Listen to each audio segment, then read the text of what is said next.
우리는 지난주에 둘째 아들의 가짜 나와 진짜 나에 대해서 살펴보았습니다. 둘째 아들의 모습을 보면서 우리 안에 어떤 가짜의 또한 진짜의 모습이 있는지도 살펴보았죠. 나는 주로 검은 늑대에게 먹이를 주고 있는지 아니면 하얀 늑대에게 먹이를 주고 있는지를 한번 살펴보았습니다. 가짜 나는 생존을 위해서 끊임없이 자신을 증명하려는 마음입니다. 살기 위해 남들보다 더 멋져야 하고 더 잘나야 하고 높은 자리에 서고 싶은 욕망입니다. 그래야만 내가 이 세상에서 살아남을 수 있다고, 그래야만 내가 더 가치 있는 사람이라고 착각을 합니다. 둘째 아들이 아버지 집을 떠나 먼 나라로 간 것은 단지 방탕한 삶을 살고 싶어서가 아닙니다. 그는 아버지 안에서 이미 자신이 충분히 사랑받고 있는 자임을 그는 느끼지 못했기 때문입니다. 그래서 그런 허랑방탕한 삶으로 내 마음을 채울 수 있다고 착각을 한 것이지요. 그래서 진짜 나를 찾는 길은 오직 하나님 앞으로 다시 돌아오는 길임을 우리는 지난주에 말씀을 통해 배웠습니다. 지난주는 둘째 아들에 대해 살펴보았다면 오늘은 맏아들에 대해서 살펴보려고 합니다. 먼저 렘브란트의 그림을 보도록 하겠습니다. 혹시 지난주에 못 오셔서 혹은 지난주에 엽서를 받았지만 더 갖고 싶은 분들이 계실 것 같아서 밖에 나가시면 비치되어 있는 이 그림을 원하시는 대로 가져갈 수 있으십니다. 한번 그림을 보시죠. 누가 맏아들일까요?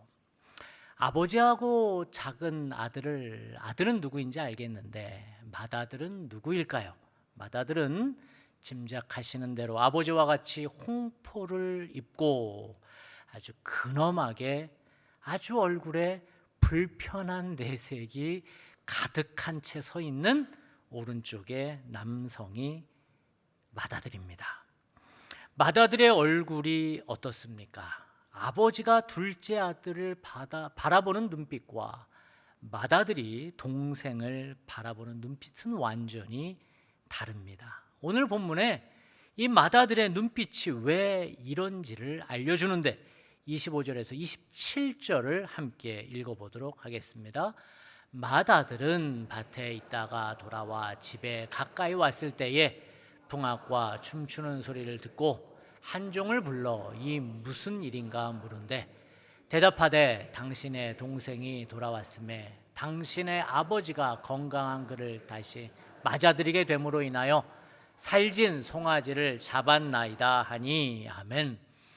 맏아들은 밭에서 일을 마치고 집으로 돌아왔습니다. 그런데 집에서 잔치가 벌어진 겁니다. 맏아들은 한 종을 불러서 이게 웬일이냐, 웬 잔치냐라고 물으니 경사가 났다는 겁니다. 집 나간 당신의 동생이 돌아와서 아버지가 너무 기뻐서 잔치를 열었다는 겁니다. 그러나 밭일을 마치고 땀을 뻘뻘 흘리고 집으로 돌아온 형은 하나도 기쁘지 않습니다. 아마도 형은 동생이 아버지 유산을 달라고 떼를 쓸 때부터 동생이 마음에 들지 않았을 것입니다. 아마도 형은 철없는 동생을 바라보며 평소에도 혀를 쯧쯧쯧 찼을 것입니다. 상대적으로 동생과 달리 형은 모범생이었습니다.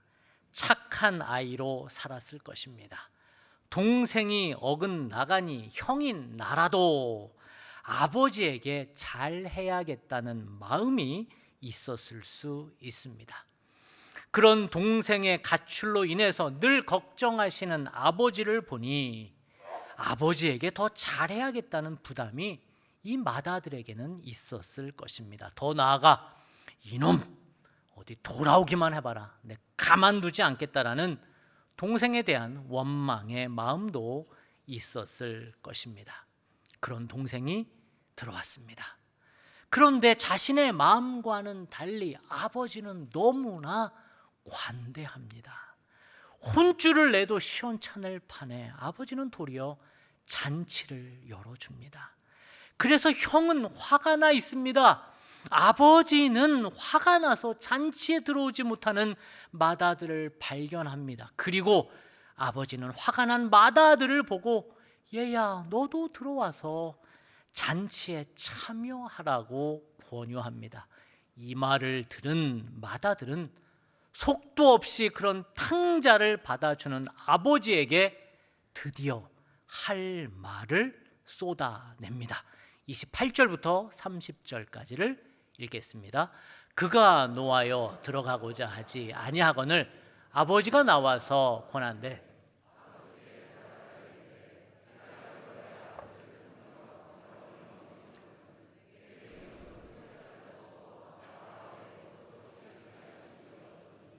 아버지의 살림을 장녀들과 함께 삼켜버린 이 아들이 돌아오매 이를 위하여 살찐 송아지를 잡으셨나이다. 아멘. 성경은 맏아들이 진짜 화가 난 이유는 동생 때문이 아니라고 말합니다. 성경은 맏아들이 진짜 화가 난 이유는 누구 때문이래요? 아버지 때문이래요. 왜 아버지는 나를 인정해 주지 않느냐는 겁니다. 왜 아버지는 내 수고를 알아주지 않느냐는 겁니다. 그는 이제야 아버지에게 마음에 꾹꾹 눌러놓은 말을 꺼냅니다. 맏아들이기 때문에 더 희생했고 맏아들이기 때문에 더 참았고 그래서 착한 아이로 살아야만 했던, 아니 그래야 한다는 의무감에 살았던 맏아들은 그제서야 꾹꾹 눌러놓은 자신의 마음을 아버지에게 꺼내놓습니다. 아버지, 나는 지금까지 살아오면서 아버지의 말씀을 한 번도 어긴 적이 없습니다. 그냥 종처럼 일만 했습니다. 아버지의 명령을 한 번도 무시한 적이 없지 않습니까? 그런데 저를 위해서는 염소 새끼라도 한 번 내어주신 적이 있습니까? 친구들과 즐겁게 한 번 놀라고 잔치상이라도 차려준 적이 아버지 있으세요? 드디어 맏아들은 폭발합니다. 꾹꾹 눌러놓은 자신의 목소리를 어렵게 내어봅니다. 이 맏아들의 모습은 K장남, K장녀, K며느리, 심지어 K성도라면 쉽게 공감이 가는 모습입니다. K장남, 장녀, 며느리가 무슨 말입니까? K장남은 한국 유교 사회에서 가족의 기대를 짊어지고 살아가는 장남을 의미합니다. 동생들을 위해서 자신의 꿈을 포기하거나 부모님의 경제적 지원이나 정서적 부양을 감당하며 장남이니까 라는 말로 희생해온 삶을 의미합니다. K장녀와 K며느리도 같은 의미입니다. 자신의 삶보다는 가족을 먼저 챙기느냐, 본인의 성취나 행복을 뒤로 미루며 가족을 위해 희생을 강요당해온 삶을 의미합니다.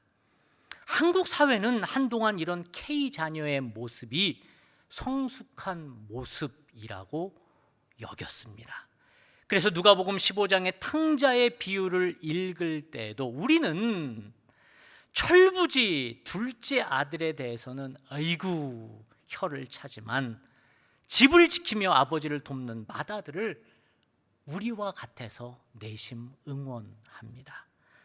오늘 본문에 나온 맏아들처럼 우리도 아버지를 위해 하고 싶은 말을 꾹꾹 눌러 참고 가정을 위해 수고하며 다른 사람을 위해 희생하는 삶이 신앙인의 삶이라고 우리도 배웠고 또한 가르치기도 합니다. 그렇게 한국 교회는 오늘 본문의 맏아들과 같은 삶을 신앙인의 성숙한 삶이라고 가르쳤습니다. 물론 그의 땀은 진짜였고 그의 희생도 진짜였습니다.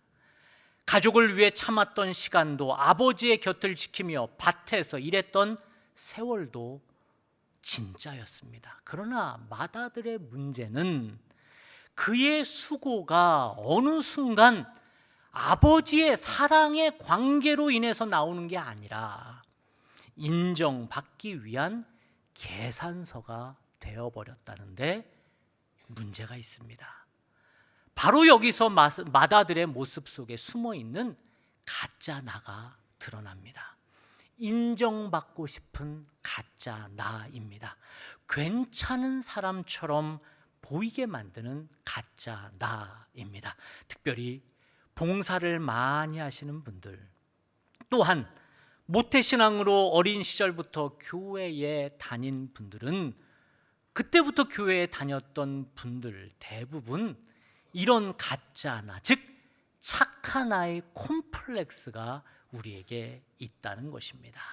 착하게 사신 분들, 순종적으로 사셨던 분들, 목회자 자녀들, 중직자 자녀로 살아온 분들, 이런 분들에게는 이런 착한 아이 증후군이 있다는 겁니다. 난 착해야 해. 우리 아빠가 목사니까, 장로니까, 믿음 좋은 권사요, 집사니까, 아니면 외부로부터 야, 너 목사 아들이 그게 뭐냐, 장로 딸, 권사 아들이 옷이 그게 뭐냐 라는 말을 들으면 우리의 마음도 조련됩니다.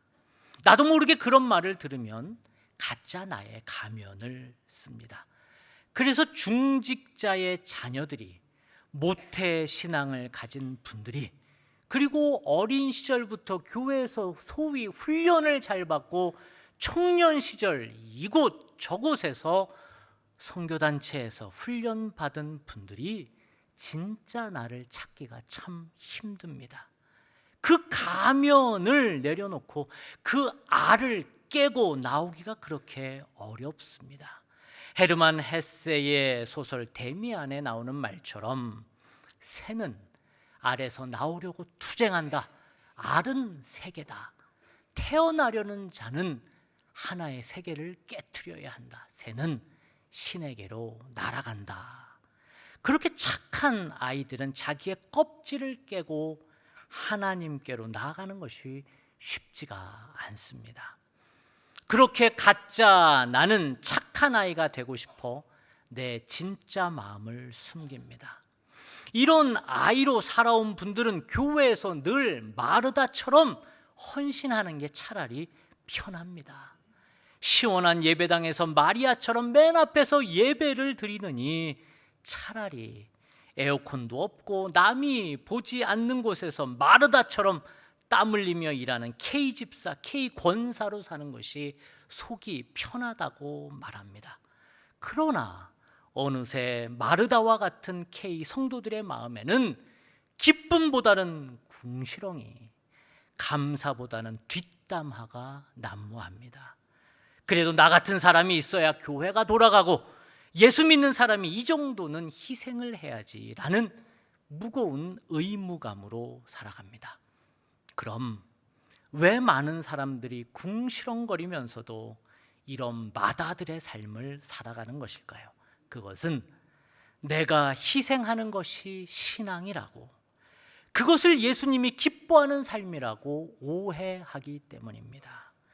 예수님을 위해서 더 많이 희생하는 사람이, 더 많이 헌신하는 사람이 더 믿음이 있다고 착각하기 때문입니다.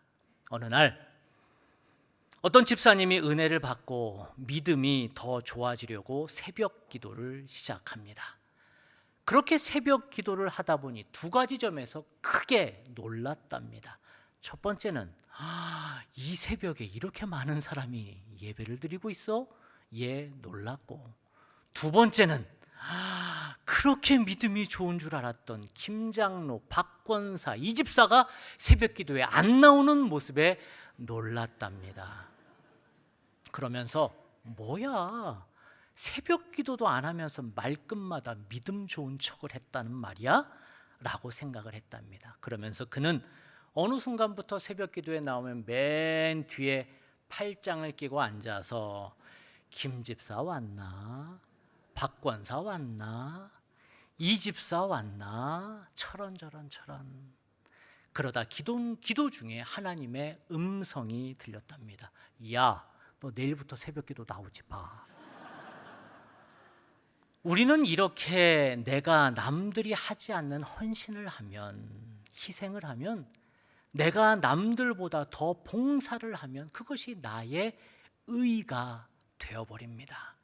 그리고 그것을 알아달라고 물어보지도 않았는데, 안물, 물어보지도 않았는데 주저리 TMI, 토마치 인포메이션을 계속 얘기를 합니다. 왜요? 그 희생을 인정받으려고요. 그런 에고의 모습이 바로 가짜 나의 모습입니다. 지금 마다들에게는 그런 가짜 나의 모습이 있었던 것입니다. 결국 28절부터 30절까지 마다들이 아버지에게 하고 싶었던 말은, 아버지, 나 이렇게 희생한 아들이에요. 착한 아들이에요.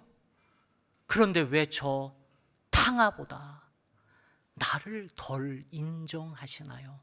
내가 더 희생하지 않았습니까? 라는 인정 욕구가 그 마다들의 외침이었습니다. 맞습니다. 우리에게 누구나 예외 없이 다 이런 인정 욕구가 있습니다. 물론 내가 희생하면 사람들이 날 더 알아주겠지 라는 계산된 마음으로 우리는 봉사하지 않습니다. 그냥 환경이 그렇게 만들어졌으니 K 장녀로 동생들 양육해야 했고, K 며느리로 어르신들 모셔야 했고, K 장남으로 가족들의 대소사를 챙겨야 했고, 심지어 동생들의 결혼들까지 책임져야 했고, K 남녀 선교회 회장, K 구역장이 되었으니 책임감으로 헌신할 뿐입니다. 나도 피하고 싶은 자리였고 올해만 지나가라라고 기다리고 있습니다. 누가 좋아서 했겠습니까? 그런데 그런 모습 속에 계속 도사리고 있는 가짜 나의 마음은, 야, 동생들 너희들이 날 그렇게 인정해 주지 않아? 어떻게 내가 했는지 너희들 몰라? 나를 그렇게 대우해? 아니 목사님, 내가 이렇게 봉사하는데, 헌신하는데, 헌금하는데 어찌 나보다 저 사람을 더 예뻐할 수 있나요? 아니 집사님, 나 몰라? 나 이대 나온 여자야 라는 말이 나도 모르게 툭툭 튀어나온다는 겁니다. 그렇게 우리는 나를 알아주지 않으면 내 가짜 나는 나를 알아달라고 아우성입니다. 제 자녀가 어렸을 때 일입니다. 제가 퇴근을 해서 집에 왔는데 아이들이 자기들 일에 몰두를 했는지 늘 하던 대로 저에게 달려와서 꼭 안아주지를 않습니다. 이때 진짜 나, 건강한 나였다면 얘들아, 아빠 왔는데 와서 안아줘야지 라고 말했으면 되는데, 이때 갑자기 가짜 나, 내 에고가 제 마음을 지배합니다. 야, 아빠가 뭐 유치하게 그런 말을 해. 뭐 애들한테 관심을 구걸하냐? 아빠가 통 크게 아무렇지도 않게 보여야지. 지금 제 안에는 어떤 마음이 있는 거예요? 통 큰 아빠, 쿨한 아빠, 따뜻한 아빠, 모든 것을 다 이해하는 멋진 아빠로 보이게 만드는 가짜 나의 마음이 제 안에 들어온 것입니다. 이 마음은 진짜 나의 마음이 아닙니다. 착하고 나이스한 아빠의 가면을 쓰게 한 것이지요. 그런데 이런 가짜는 금방 들통이 납니다. 저녁을 먹다가 이미 저의 삐진 마음이 드러납니다. 갑자기 아이들이 밥을 먹다가 서로 티격태격합니다. 내가 이거 먹으려고 했는데 오빠가 먼저 먹으면 어떡해? 야, 그냥 이거 먹어. 그러면 되잖아. 티격태격 싸우기 시작을 합니다. 늘 있는 일입니다.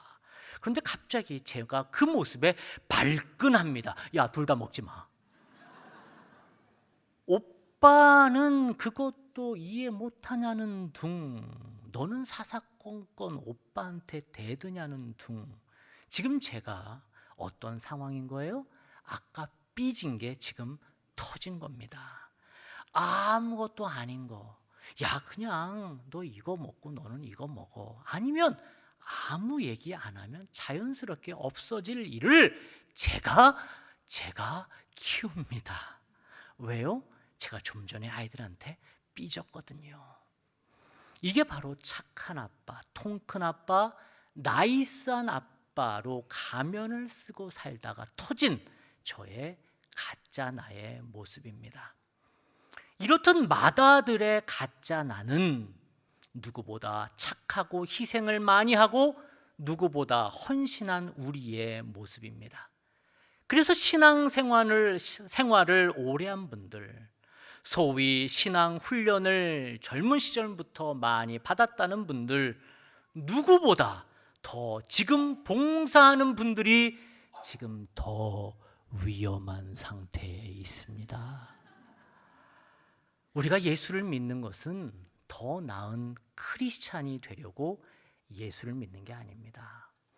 우리는 예수 믿는 것이 더 나은, 그래서 맏아들처럼 죽도록 반일만 하는, 희생하는 착한 크리스찬이 되려고 교회에 다니는 것이 아닙니다. 우리가 신앙생활을 하는 이유는, 우리가 믿는 예수를 믿는 이유는 아버지와 함께 하기 위함입니다. 아버지와 친밀하게 사귀려는 것입니다. 31절부터 32절을 함께 읽겠습니다. 아버지가 이르되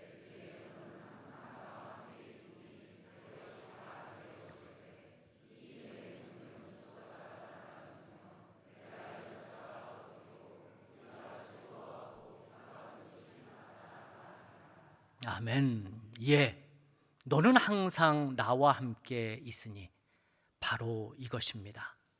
항상 나와 함께 하시려는 아버지와 함께 있는 것입니다. 둘째 아들의 모습은 본능과 욕망을 관리하지 못하는 우리의 날것의 모습입니다. 그러나 맏아들의 모습은 희생하며 헌신하는 또 다른 우리의 모습입니다. 신앙생활을 오래 한 사람에게 나타나는 모습입니다. 이런 맏아들의 모습에서 가짜 나는 더 교묘히 숨어 있습니다. 그때 어떻게 진짜 나를 찾을 수 있을까요? 31절부터 32절의 말씀처럼 내가 아버지 집에 있음을 알아차리는 것입니다. 아버지와 친밀한 사귐의 시간을 갖는 것입니다. 그때 내가 맏아들처럼 다른 것으로 아버지에게 인정받으려 하지 않습니다. 그냥 아버지와 함께 있는 것 자체로 내 영혼이 살아납니다. 그러기 위해서 우리는 아버지와의 친밀한 사귐의 시간이 있어야 합니다. 그 시간이 바로 기도 시간입니다. 그래서 기도는 무엇을 얻기 위한 주문이 아닙니다. 기도는 그냥 아버지와 사귀는 시간입니다. 제 아들이 4, 5살쯤 되었을 때였습니다. 아들과 공을 주고받는 소위 캐치볼을 하고 있었습니다. 아들이 던지면 어우 잘한다. 제가 던지면서 어유 잘 봤네. 어유 잘한다. 어유 잘 봤네. 제가 지칩니다. 그래. 그렇지. 그래. 이 말도 지칩니다. 그러다가 그냥 던지고 받기만 합니다. 그랬더니 아들이 조금 던지다가 공을 던지기를 멈추고 제게 이렇게 얘기를 합니다. 아빠, 왜 그거 안 해? 뭐 하잖아, 공 던지잖아. 아니 그거 말고 어이구 잘한다. 그래. 왜 그거 안 해? 그렇게 얘기를 합니다. 지금 이 아이는 공놀이보다 더 좋은 게 무엇입니까? 아빠와의 사귐입니다. 그 사귐 안에서 공놀이를 하고 칭찬을 받고 그리고 인정을 받는 것이 지금 자기를 살리고 있는 것입니다. 여러분, 기도는 그런 것입니다. 하나님과의 깊은 사귐으로 들어가서 내가 살아나는 시간이 기도이지, 먼 계산서를 갖다 들이내면서 이거 해주세요 라고 요구하는 게 기도가 아니라는 것입니다. 그러나 이런 하나님과의 친밀한 사귐은 우리의 힘으로 만들어내는 것이 아닙니다. 오직 이것은 우리를 아버지께로 이끌어 주시는 참 아들 예수 그리스도를 통해서만 열리는 은혜인 줄 믿으시기 바랍니다. 그 예수님께서 십자가에서 자신의 살과 피를 내어주셔서 종처럼 인정받으려고 애쓰는 우리를 하나님의 자녀로 바꾸어 주신 것입니다.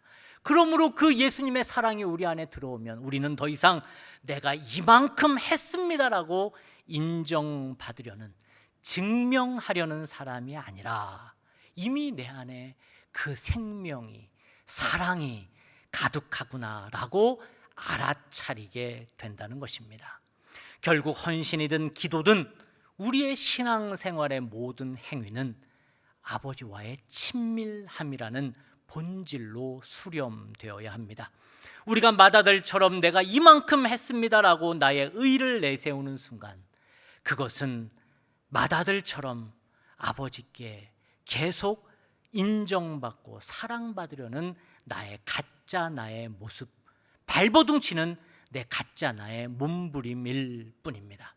아버지가 우리에게 진정으로 원하시는 것은 밭에서의 완벽한 노동이 아니라, 하나님은 우리를 열심히 밭에서 일하고 있어라, 완벽하게 노동하고 와라 라는 것으로 부르신 것이 아니라, 얘야 너는 항상 나와 함께 있지 않니? 라고 말씀하시면서 그 사귐의 잔치에 기쁘게 참여하기를 원하십니다.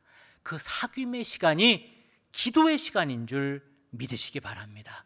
그러므로 기도는 무엇인가를 얻어내려는 수단이 아니라 아버지의 무릎에 누워 그분의 심장 소리를 듣는 것입니다. 그렇게 가장 친밀한 머금의 시간, 그것이 바로 기도입니다. 기도해야 친밀함이 회복이 되어야 이제 내가 했다고 자랑하려는 모든 에고를 내려놓고 더 헌신해야, 더 희생해야 내가 인정받을 수 있다는 부담도 내려놓고 오직 주님과 함께함이 내 영혼의 유일한 기쁨임을 고백할 수 있습니다. 다시 하나님 아버지와의 친밀함을 회복하시는 여러분 되시기를 축복합니다. 아버지의 집에서 누리는 이 친밀함이야말로 우리를 가짜 감옥에서 꺼내주는 진정한 능력이 되는 것이고, 이 친밀함으로 우리가 계속해서 살아날 것입니다. 그렇게 살아가시는 모든 분들 되시기를 주님의 이름으로 축복합니다. 기도하겠습니다. 사랑의 아버지 하나님, 그동안 맏아들처럼 내가 이만큼 노력했으니 인정해달라고 떼쓰며 헌신과 봉사라는 가면 뒤에서 가짜 나를 키워왔던 저희를 불쌍히 여겨 주시옵소서.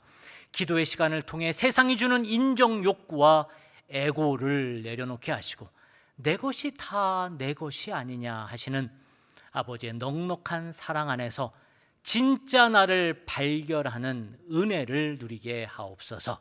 그리하여 우리의 삶이 억지 희생이 아닌 기쁨의 잔치가 되게 하시고 오직 주님과 친밀한 사귐만으로 충분한 삶이 되게 하옵소서. 예수님의 이름으로 기도합니다. 아멘.